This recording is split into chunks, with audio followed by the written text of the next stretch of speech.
Voilà, on se retrouve pour la deuxième partie de l'émission Le Monde en 7, toujours avec mes deux invités, Samir Orosama et Samson Maulolo Arincha. Nous allons parler maintenant du Niger et du Bénin avec ce nouveau incident autour du transit pétrolier. 5 ressortissants nigériens qui se sont présentés comme des fonctionnaires de WAPCO Niger ont été interpellés par la police béninoise le mercredi 5 juin dernier à Semekoji. Le procureur spécial près la Cour de répression des infractions économiques et du terrorisme, la Criette, a donné des détails le jeudi passé devant la presse. Les 5 ressortissants ont été interpellés dans la soirée sur le site du terminal à 28 km de Cotonou. Selon le procureur Mario Metonou, qui n'a pas précisé leur identité, au lieu d'emprunter l'entrée principale et de s'enregistrer à la guérite, ces personnes ont préféré utiliser une entrée dérobée située à l'arrière du site. Elles ont bénéficié de la complicité de l'administrateur général de WAPCO Bénin. Ils se sont présentés donc, selon le procureur, comme des agents de l'entreprise pétrolière. Ces informations donc sont réfutées par le Niger qui dit que les personnes arrêtées, parmi les personnes figure la directrice générale adjointe de WAPCO et le Niger non plus n'a pas donné de précision sur l'identité des 4 autres personnes.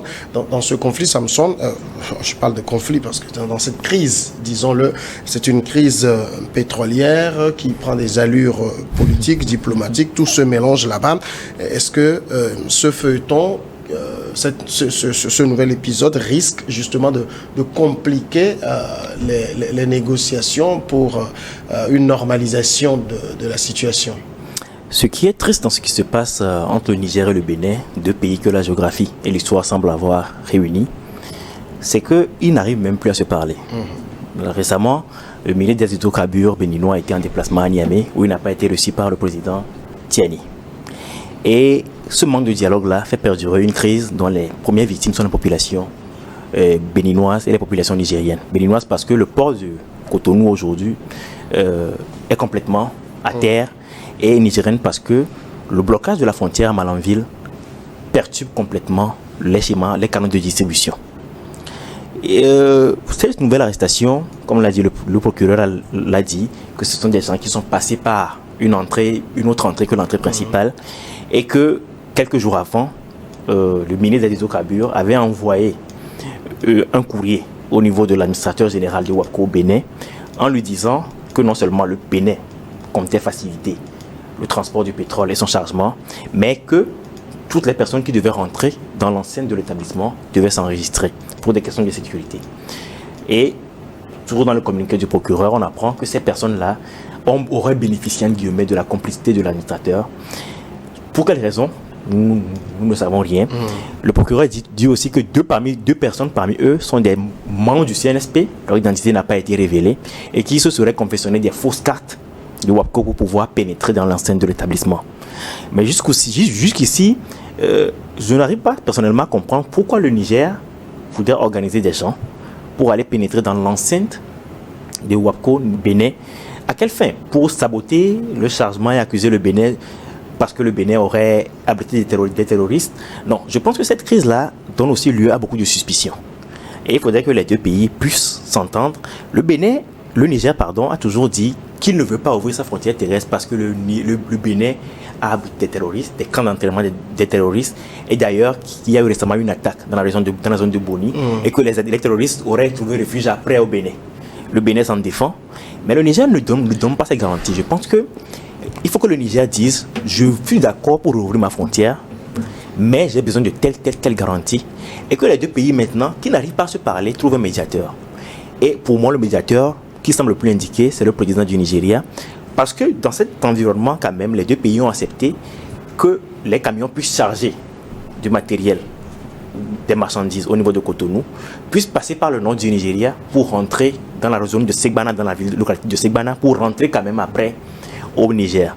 Donc si cet accord a été trouvé dans cet environnement assez trouble, je pense que la diplomatie nigériane, qu'on a vu très peu active ces derniers temps sur la scène ouest-africaine, pourra prendre ce dossier-là et rassembler les deux protagonistes pour pouvoir trouver une issue à ce problème. Parce que les derniers événements ont montré que la menace sécuritaire auquel fait réellement face le Niger actuellement se trouve plus au nord, et j'aimerais qu'on en parle après.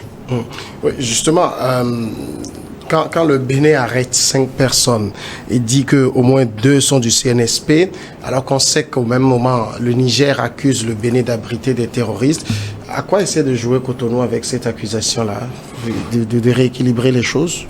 Est-ce que nous sommes d'accord que lorsque vous êtes des pays voisins, lorsque vous avez l'intention de venir dans un pays qui vous est proche, est-ce que nous sommes d'accord que vous devez vous soumettre à des formalités douanières?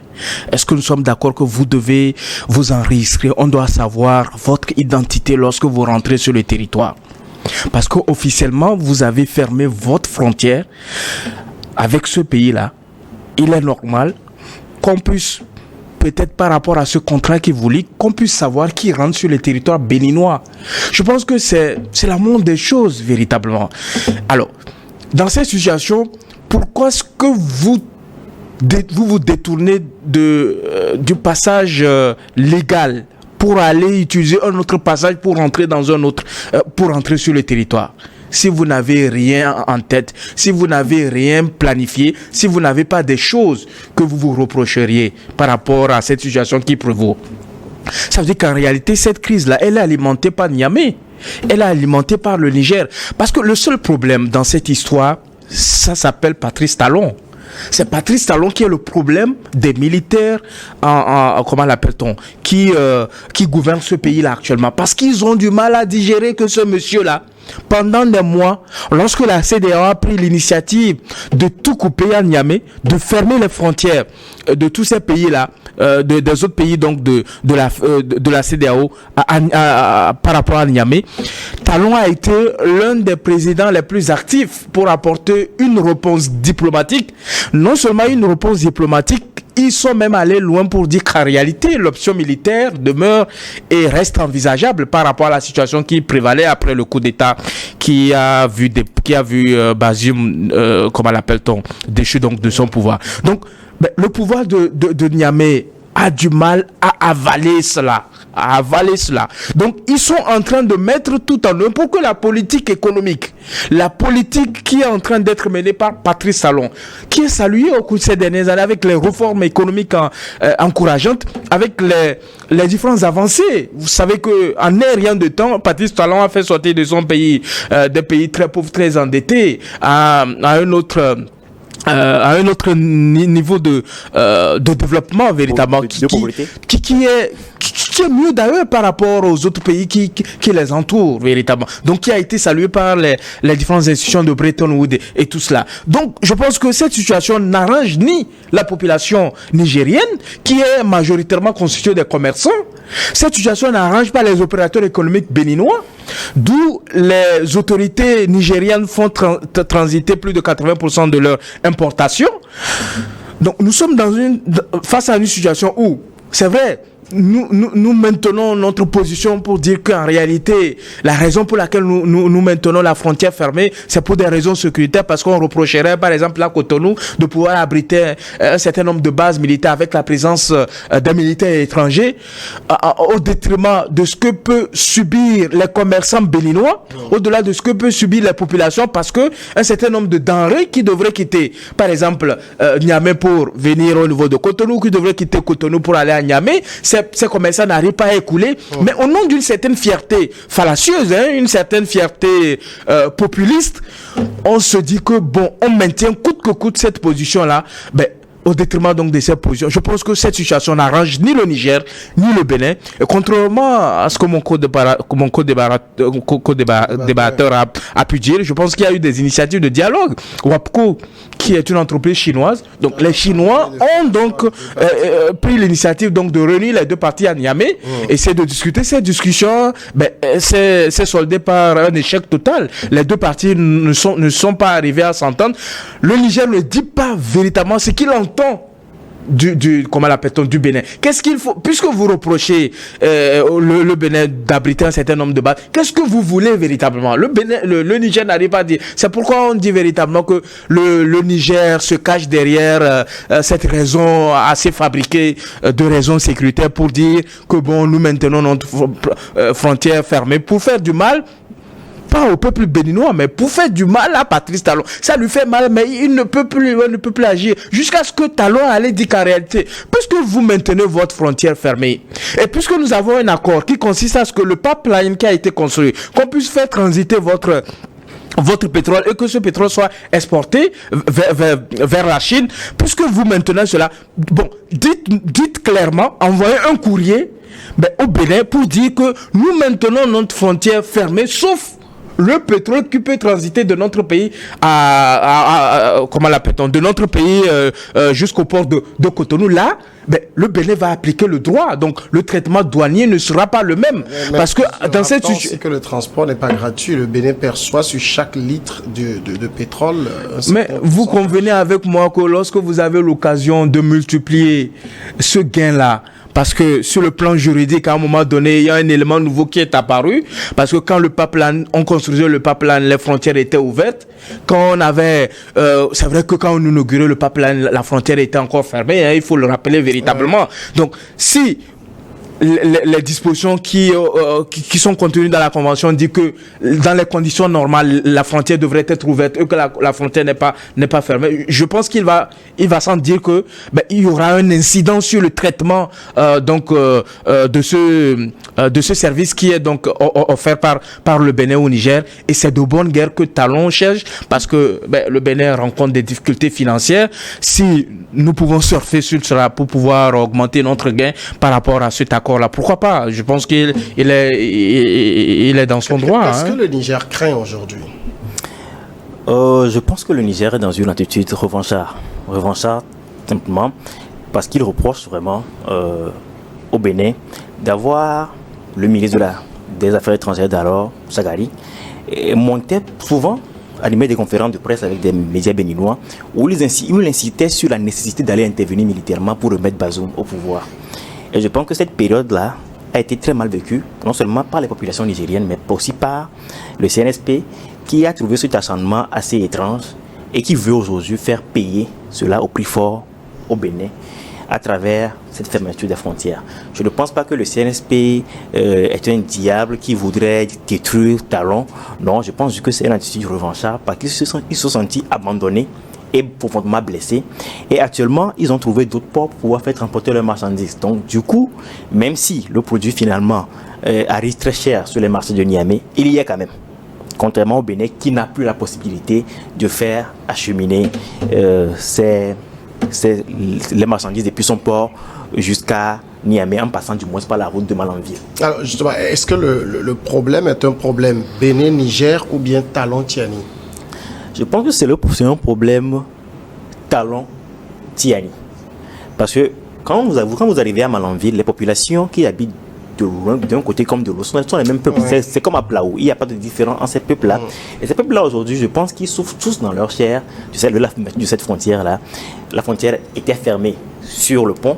Actuellement, elle est fermée aussi sur l'eau. Ouais. Donc, les marchandises ne peuvent même plus passer en contrebande. Tout est aux arrêts. Et c'est une population qui en paye le prix fort. Mais je dis, la négociation du WAPCO, dont a parlé mon co-débatteur, a abouti. Parce que WAPCO n'était pas là pour faire en sorte que les frontières soient rouvertes. WAPCO voulait que le pétrole puisse être chargé et le pétrole a finalement été chargé et vendu à une raffinerie en France. Donc le Niger a pu honorer ses engagements et le Bénin aussi en a trouvé pour son compte. Par rapport à ce que Patrice Talon avait dit en temps, qu'il fallait que le Niger clarifie en déclarant que le pétrole n'était pas concerné par la fermeture des frontières terrestres, je pense qu'il était dans son bon droit, parce que lorsque vous signez un accord, juridiquement parlant, et qu'à un moment donné, les conditions dans lesquelles l'accord était né ne sont plus les mêmes, vous êtes en droit de redemander une relecture de l'accord pour pouvoir éventuellement en tirer plus. Maintenant, l'argument sécuritaire, non, ça ne tient pas parce que, vous savez, la semaine dans laquelle nous sommes actuellement, le Niger, par contre, a annoncé qu'elle allait créer une force stratégique une force pour protéger les sites stratégiques. Et a annoncé que le 1er juillet de cette année, ils allaient embaucher 10 000 militaires de plus. Mais l'annonce qui a poussé le pays à vouloir créer cette force-là, ce n'est pas une annonce du Bénin ou ce n'est pas l'attaque de Boni. C'est plutôt une annonce d'un groupe rebelle qui est basé au nord du pays, à la frontière entre la Libye et le Tchad, et qui a attaqué un détachement de l'armée nigérienne à Sigidine. l'attaque n'a pas été médiatisée. On ne sait pas le nombre de morts que l'attaque a fait. Mais depuis cette attaque-là, le Niger prend très au sérieux cette affaire, a même demandé au Tchad de l'aider à combattre cette rébellion. Et maintenant, après que le meneur de cette rébellion, Mahmoud Salah, ait annoncé qu'il allait bombarder le pipeline et qu'il allait bombarder les installations énergétiques et stratégiques du pays, le pays se dépêche pour créer une force stratégique. Donc c'est clair, la menace n'est pas au sud, réellement au sud, comme le Niger le dit actuellement, elle vient plutôt du nord. Et c'est cette menace-là qui est vraiment prise au sérieux actuellement. Il y a le ministre nigérien du pétrole également, qui était dans une conférence de presse et qui a dénoncé donc l'interpellation des 5 ressortissants nigériens, a donné un ultimatum au Bénin pour libérer les 5 personnes et a ajouté donc une menace, c'est-à-dire menacé de fermer les vannes de l'oléoduc à son point de départ à Koulélé. Ça veut dire que, parce qu'actuellement, à partir du 1er juin dernier, il y a un second bateau de WAPCO qui attend dans les eaux béninoises pour charger du brut. Ça veut dire que le Niger sait que le passage du pétrole profite également énormément à Cotonou et que cette menace risque de faire encore plus mal. Est-ce que vous savez que le pétrole nigérien a considérablement amélioré les recettes donc du Niger? Oui. Donc, qui dit amélioration des recettes du Niger dit plus d'argent, plus d'investissement, plus de création d'emplois, plus de développement du secteur industriel et tout ce qui participe donc à l'éclosion de l'économie. Est-ce que vous savez que la projection de la Banque mondiale nous enseigne que d'ici la fin de l'année, le Niger connaîtra un taux de croissance de 11%, du jamais vu en Afrique de l'Ouest. Grâce à quoi? Grâce au pétrole. Mais si le ministre nigérien du pétrole, par pur plaisir, par esprit de revanchard, par cette position de confrontation, dire que c'est nous, mais s'il décide de fermer le l'oléoduc, il fait du mal à qui? Au peuple nigérien. Est-ce que vous savez que le peuple, la Chine a versé une somme importante d'argent en termes de prêts au Niger en contrepartie de l'exploitation d'un certain nombre de quantités du pétrole à un taux préférentiel, je pense que ça tourne autour de 7%, pour permettre au Niger d'éponger un certain nombre de ses dettes. Mais un ministre comme ça du pétrole qui sort, qui ne réfléchit pas à 2 reprises, parce que on a ouvert un micro, il s'est dit qu'en réalité, il dit qu'il va fermer l'oléoduc au Bénin. Mais il fait du mal à qui? Il fait du mal au peuple nigérien. Il fait du mal aux accords qui ont été signés par le Niger. Parce que le prêt qui a été accordé par la Chine au Niger, ce prêt-là, est issu d'un accord. Cet accord-là, dans cet accord, il y a un certain nombre de dispositions. Il y a un certain nombre de délais à respecter. Et vous savez, en droit international, dans le droit financier international, lorsque vous octroyez un prêt et que vous ne respectez pas le délai qui a été défini dès le départ et qu'il y a, je pense, un retard de paiement, il y a des taux qui s'appliquent véritablement et qui payent. C'est le contribuable nigérien. Et je pense que le Niger n'a pas intérêt que cette situation-là perdure. Parce que Patrice Talon a été si clair. Il a montré une certaine volonté et a laissé le navire partir avec 1000 barils, je pense, non, ou 1000 barils. Il est revenu dans une intervention à la télévision nationale, dit qu'en réalité, la condition préalable pour qu'il y ait de l'exploitation, parce qu'en réalité, ce qui est envisagé, c'est que le Niger devrait exporter à peu près 90 000 barils par mois, je pense, par jour. 90 000 barils par jour. Donc, c'est par rapport à la capacité donc d'exportation que la production va suivre. Donc, si Patrice Talon dit que l'ouverture de la frontière demeure une condition préalable pour qu'il y ait véritablement l'effectivité de l'exploitation du pétrole, je pense que au nom de l'apaisement, au nom du bien-être du peuple nigérien, je pense que les autorités nigériennes en place doivent pouvoir mettre de l'eau dans leur vin. Il faut pouvoir s'asseoir, dire clairement au Niger et au Bénin, voilà les conditions que nous posons pour que nous puissions rouvrir la frontière. Et en ce moment précis, si le Niger, par rapport aux discussions qui auront lieu, contrairement à ce qu'il dit, je pense que l'ancien président nigérien n'est pas en bonne position. Vous vous rappelez bien, dans cette histoire qui les opposait à la CEDEAO, combien de tours les différentes délégations du Nigeria n'a pas fait au Niger, qu'est-ce qu'il en est sorti? Rien. Il a fallu que les religieux se déplacent pour que Tchani accepte les recevoir. Sinon, les chefs d'État, quand ils sont allés, ils ont reçu juste les collaborateurs de Tchani. Ils n'ont pas été considérés véritablement. Donc, dans cette affaire, je pense qu'il ne faut pas chercher midi à 14h ou midi à midi. Ce qui est important aujourd'hui, c'est que les deux parties s'assiedent et que le Niger met sur la table ses conditions pour rouvrir la frontière. Parce que l'élément sécuritaire dont ils avancent, vous vous rappelez à l'époque également, ils ont annoncé en couleur qu'ils sont prêts.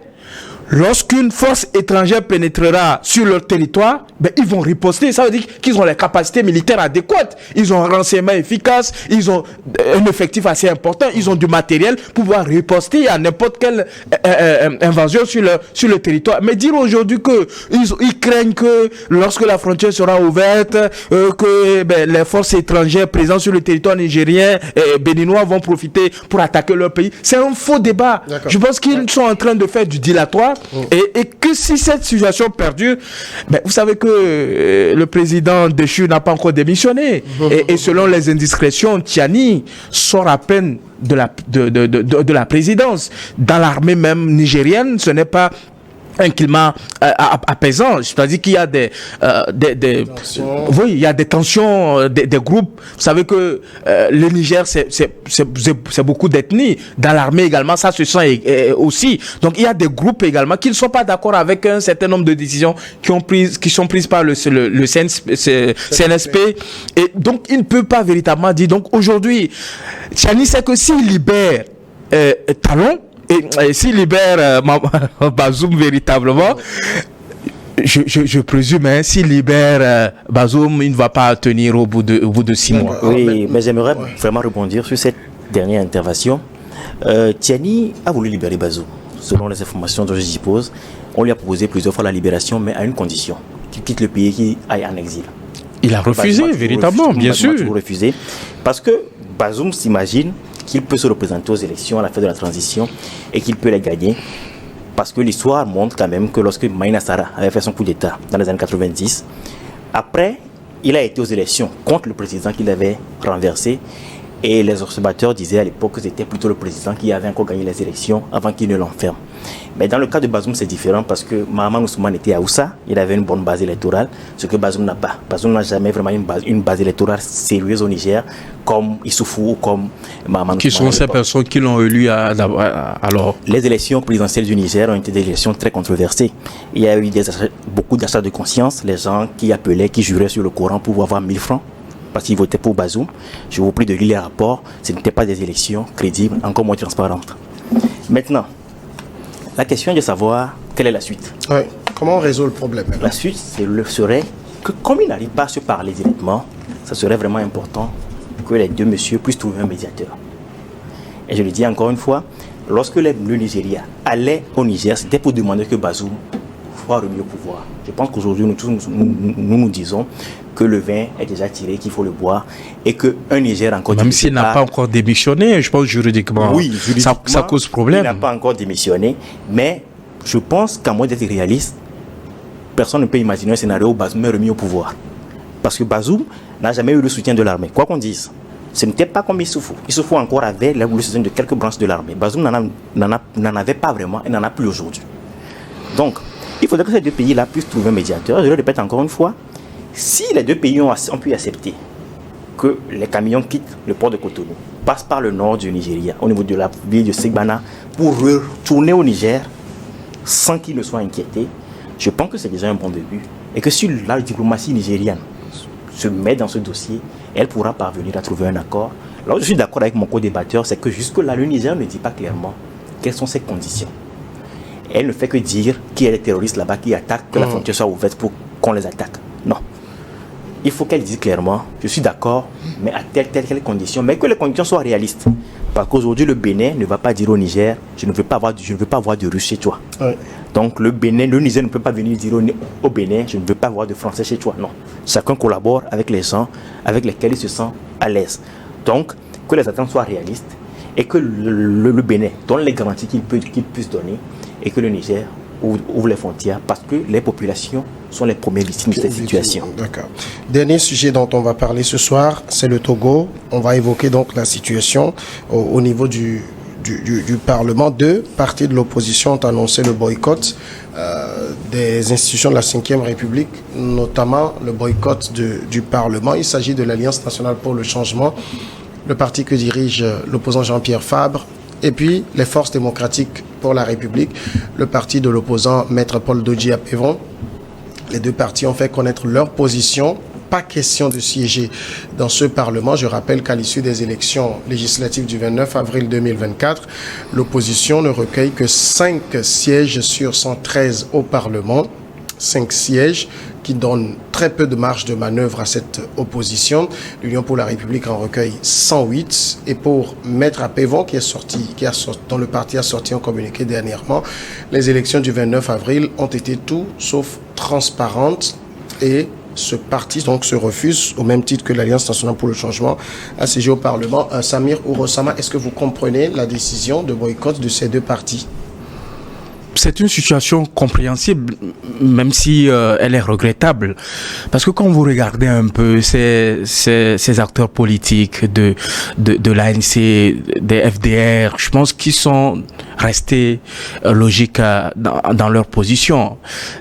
Ces acteurs politiques ont dénoncé cette réforme majeure qui a consisté au changement du régime politique. Donc d'un régime pratiquement semi-présidentiel à un régime parlementaire. Donc ils se disent qu'en réalité, puisque désormais le Parlement, et selon la Constitution, quand vous regardez un peu dans l'organisation des pouvoirs dans la Ve République, le Parlement est au centre de la gouvernance de l'État. Le Parlement joue un rôle important, donc désormais composé de 2 chambres. Il sera chargé donc non seulement d'élire le président du Conseil des ministres, mais également le président de la République. Donc ils se disent qu'en réalité, en participant aux activités parlementaires, ils auront choisi donc non seulement d'entériner l'adoption et la promulgation de cette nouvelle constitution, mais également ils vont participer à l'adoption des différentes lois sous la Ve République.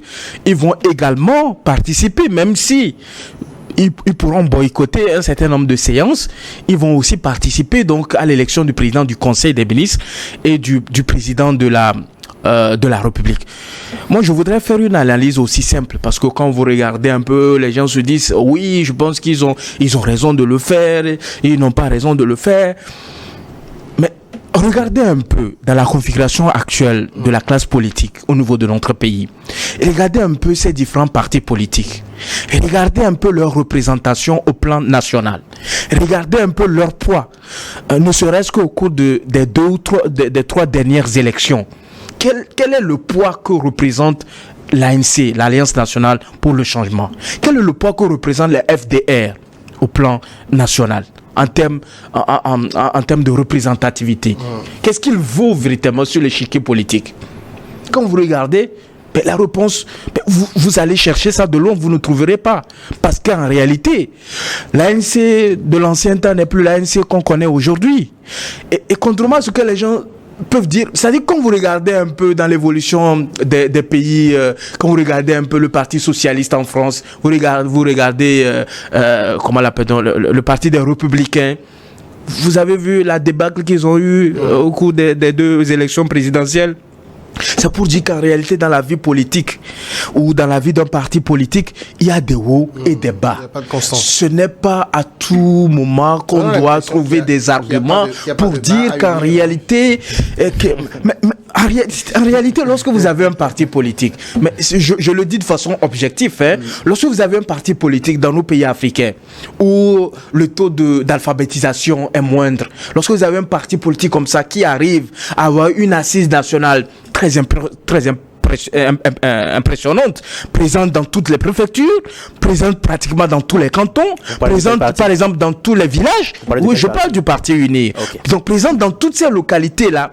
Dites-moi, de vous à moi, en termes d'impact, en termes de proximité, Donc d'un parti politique par rapport aux populations. Et contrairement à certains partis politiques qui attendent qu'il y ait un événement pour aller courir dans une localité où ils n'ont jamais mis pied à aucun moment, contrairement à certains partis qui attendent à un moment pour qu'ils courent de gauche à droite pour dire qu'ils élargissent leur base électorale, leur base de partis politiques. Mais quand vous faites une analyse objective, sincère de cette situation, dites-moi, est-ce que les résultats qu'on a eus aux dernières élections, on ne peut pas dire 100% que tout s'est déroulé dans de bonnes conditions? Il peut y avoir des manquements et tout cela. Est-ce que ces manquements peuvent porter préjudice aux résultats qui ont été donnés et qui ont été confirmés par la Cour constitutionnelle? Moi, je trouve que c'est trop exagéré.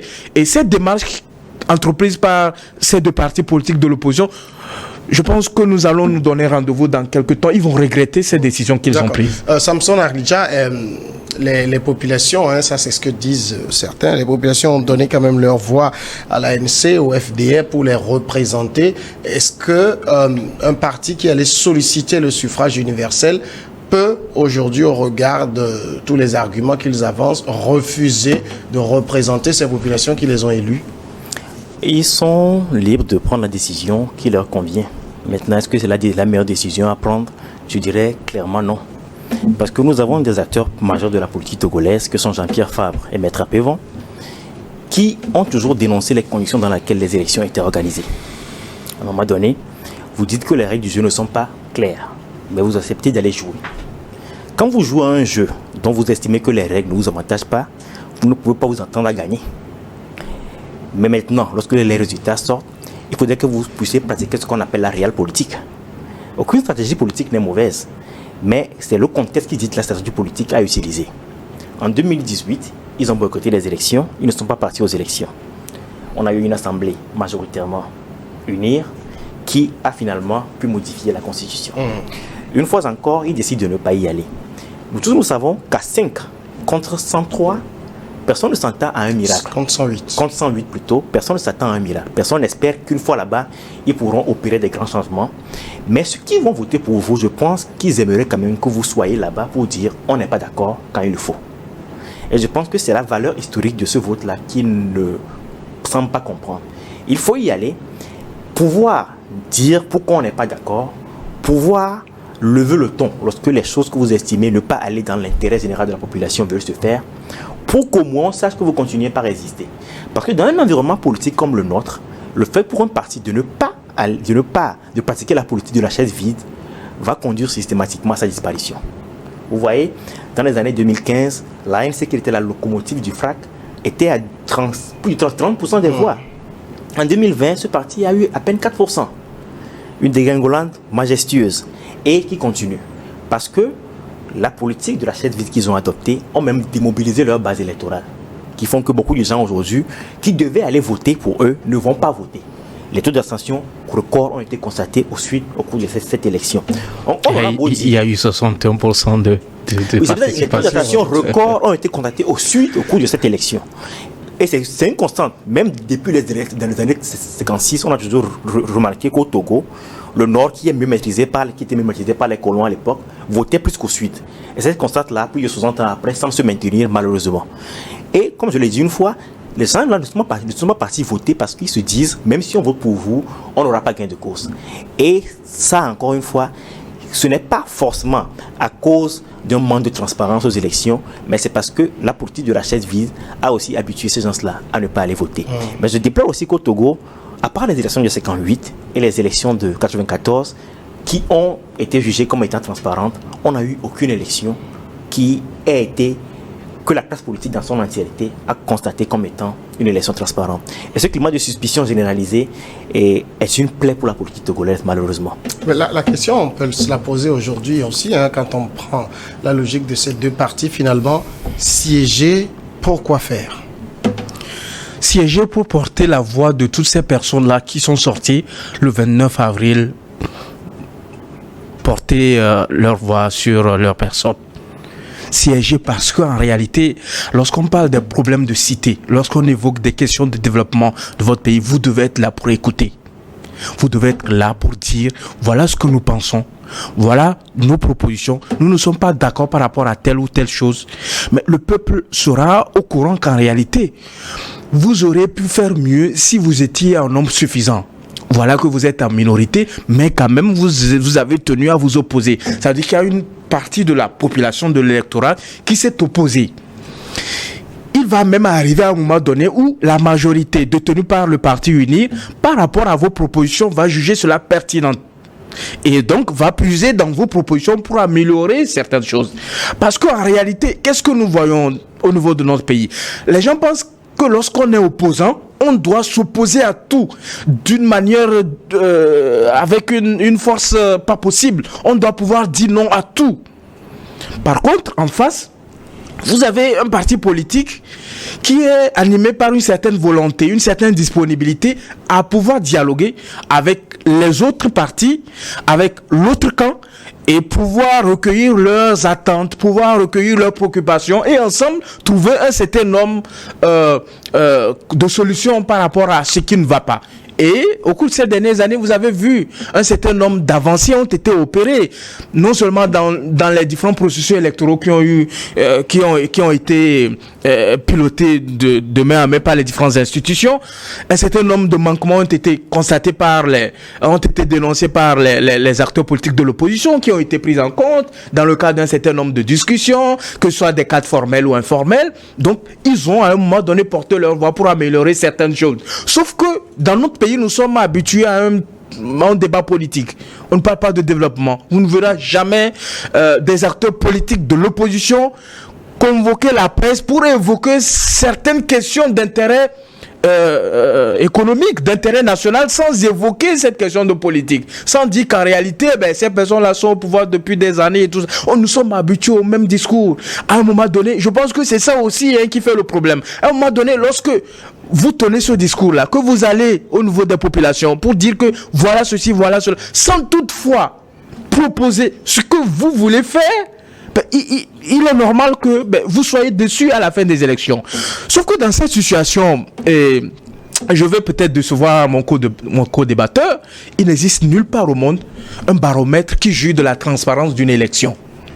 Nous avons des institutions qui organisent, nous avons des institutions qui supervisent, nous avons des institutions qui proclament définitivement, nous avons ce qu'on appelle un mécanisme alternatif, on dit les observateurs nationaux, internationaux, qui peuvent apporter un jugement par rapport à la transparence, à l'équité, comment l'appelle-t-on, à l'inclusivité des processus électoraux. Mais c'est sur la base de ces éléments-là qu'on juge, parce qu'on ne peut pas être jugé parti. Je pense qu'il parlait plutôt de l'unanimité. Mais comment un parti politique... En citant 56 et 94... Mais monsieur Samuel, comment un parti politique qui a participé à un jeu peut apporter un jugement objectif?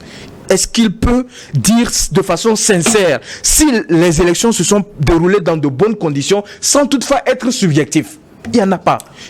C'est comme ça nous les êtres humains nous sommes faits. Il y a toujours cet aspect subjectif. C'est pour ça qu'on met en place des mécanismes indépendants, des mécanismes transparents qui peuvent apporter un jugement. C'est sur la base de cela. Et les élections écoulées, tous les observateurs, les observations nationales, les observations internationales de la CEDEAO, les observations de la francophonie, les observations de l'Union africaine, les observations nationales, tous ont jugé de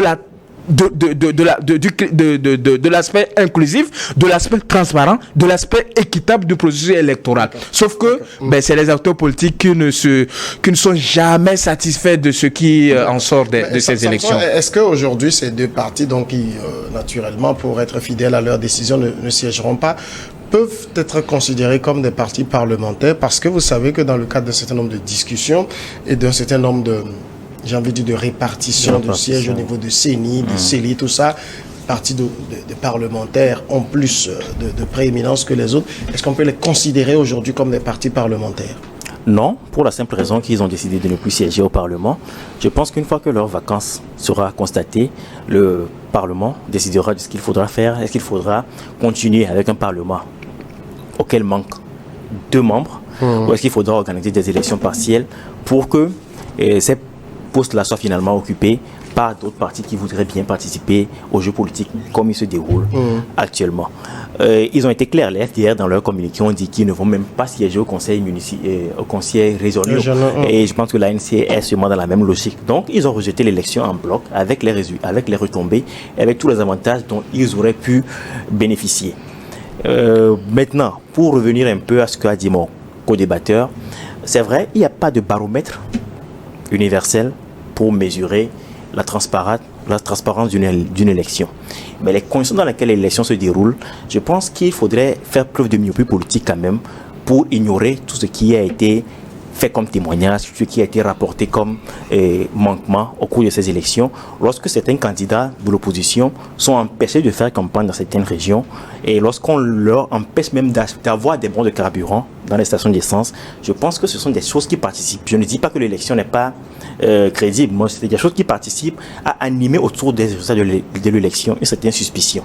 Lorsque la Cour constitutionnelle semble constituée de juges qui ont souvent affiché leur appartenance ou leur sympathie envers un parti politique, comme c'est souvent le cas dans notre pays, le Togo, je pense que c'est des choses qui participent à ne pas faire en sorte que la classe politique dans son ensemble soit unanime, soit d'accord que l'élection s'est bien passée. En 58, l'opposition a accepté qu'elle a perdu les élections parce que l'élection s'était déroulée dans de bonnes conditions, avait été supervisée et on était tous d'accord que c'était une bonne élection. Par contre, par exemple, au cours de une année en avance, l'élection qui s'est déroulée au nord du Ghana, dans la partie du Togoland britannique, a été considérée comme une élection assez floue parce qu'on s'est rendu compte que déjà le matin, les urnes étaient bourrées avant même que les gens ne viennent voter. Donc, la même chose en 94. Ce n'est pas parce que l'opposition a gagné que l'élection était crédible, non. C'est parce que l'ensemble de la classe politique, même à l'époque, le RPT n'a pas dit qu'il y a eu des fraudes, au fait. Et je pense que c'est un truc important. Je ne dis pas que les élections n'ont pas été transparentes, mais je me dis quand même que c'est un climat de suspicion que moi je déplore qui affecte la politique togolaise depuis tant d'années. Comment, en près de 60 ans d'existence, plus de 60 ans d'existence, on n'a eu que 2 élections qui ont semblé crédibles. La première élection frauduleuse, sur laquelle il y a eu beaucoup de doutes, ce n'est pas le RPT qui l'a organisé, c'est Sylvanus Olympio qui l'a organisé. Il y a eu 5% des voix en 61. Donc depuis là, on a eu une tradition qui fait que les élections semblent un peu ne pas faire transparaître la volonté du peuple, ce qui est dommage. Alors sur ce sujet, j'aimerais quand même un avis de juriste. Est-ce que ce cas de figure est prévu dans nos tests que des partis qui ont été régulièrement déclarés vainqueurs refusent, boycottent le choix? Absolument, c'est-à-dire que une multitude de tests s'organisent, ce qu'on peut appeler après constatation, bien sûr, ce qu'on peut appeler la vacance de comment l'appelle-t-on, de pouvoir, la vacance de pouvoir ou la vacance de siège véritablement de ces députés-là. Vous avez d'abord la loi fixant le nombre de députés à l'Assemblée nationale, les conditions de leur éligibilité, le régime des incompatibilités, les conditions dans lesquelles il est pourvu donc des sièges vacants. Donc vous avez voir. Alors, ils ont organisé une conférence de presse. Oui. Donc ils ont porté à la connaissance de l'opinion nationale et internationale comme quoi ils ne vont pas siéger. En réalité, la pratique législative voudrait qu'ils adressent un courrier à l'Assemblée nationale pour signifier que voilà, ils ont été élus, mais ils ne comptent pas siéger. Donc pour le moment, pour l'Assemblée nationale, ces députés-là n'ont pas encore décidé qu'ils ne siégeront pas. Donc, il faudrait que l'Assemblée nationale se réunisse, que le bureau de l'Assemblée nationale se réunisse et qu'il interpelle ces députés-là qui n'ont pas encore pris place au niveau de l'hémicycle, qu'ils vont adresser donc à ces courriers-là pour les interpeller, comme quoi ils doivent siéger. Donc, il appartiendra à ces députés-là de leur envoyer un courrier, à l'Assemblée nationale pour dire, voilà, nous signifions clairement, officiellement que nous n'allons pas siéger. Donc, lorsque cette situation se présente, l'Assemblée nationale va saisir la Cour constitutionnelle qui va constater de droit qu'il y a une vacance de pouvoir. Et dans la foulée, on peut organiser ce qu'on appelle des élections partielles pour pouvoir à ces postes vacants là au niveau de l'Assemblée nationale. Mais l'idéal voudrait que, bon, ces partis-là acceptent de siéger véritablement pour éviter à ce qu'on en arrive là-bas.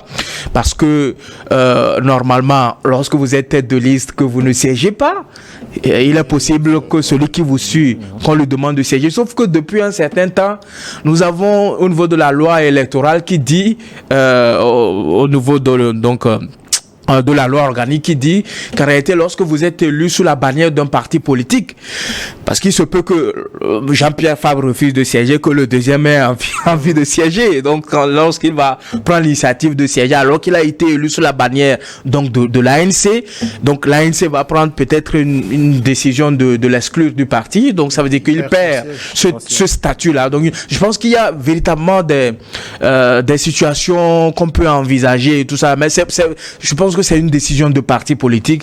Je ne vois pas dans cette situation quelqu'un sortir au-delà de la position officielle du parti, dire qu'il est prêt à siéger à l'Assemblée nationale. Ils ont mûri leur réflexion. Ils ont décidé de ne pas participer parce que, pour la simple raison que, non seulement pour la simple raison que les élections ne se sont pas déroulées dans de bonnes conditions, hein, la seule raison pour laquelle ils ne siègent pas, c'est que ils se sont opposés à l'adoption de la nouvelle constitution et que l'Assemblée qui a été votée, est régie par la nouvelle constitution parce que le règlement qui a été adopté fait cas de cela.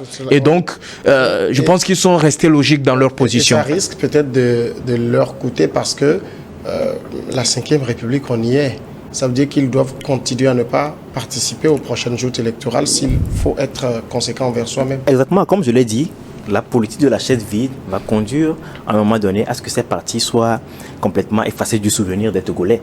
Et pour aller dans le même sens que Kurosama, la Constitution, c'est elle aussi qui régit actuellement les collectivités territoriales et les collectivités locales. Pourquoi M. Jean-Pierre Fabre ne démissionne pas de son poste de maire alors? S'il devait être cohérent avec tout, il devait aussi démissionner de son poste de maire pour dire qu'il ne veut pas participer du tout à ce jeu politique dans ces conditions-là. En tout cas, il faut quitter le Togo. Peut-être bien. Non, je pense qu'il faudrait quand même, s'il juge que leur image, ils ne veulent pas associer leur image à ce Parlement, je peux comprendre, c'est des vieux ténors de la politique togolaise, mais ils peuvent quand même laisser leurs suppléants aller là-bas pour pouvoir au moins faire entendre la voix de l'ANC, la voix discordante de l'ANC dans ce Parlement. Merci Samson Arlinja d'être passé dans cette émission. Merci à vous. Merci Sami Orosama. C'est toujours un plaisir pour moi. Merci à tous de nous avoir suivis dans cette émission. Rendez-vous le samedi prochain.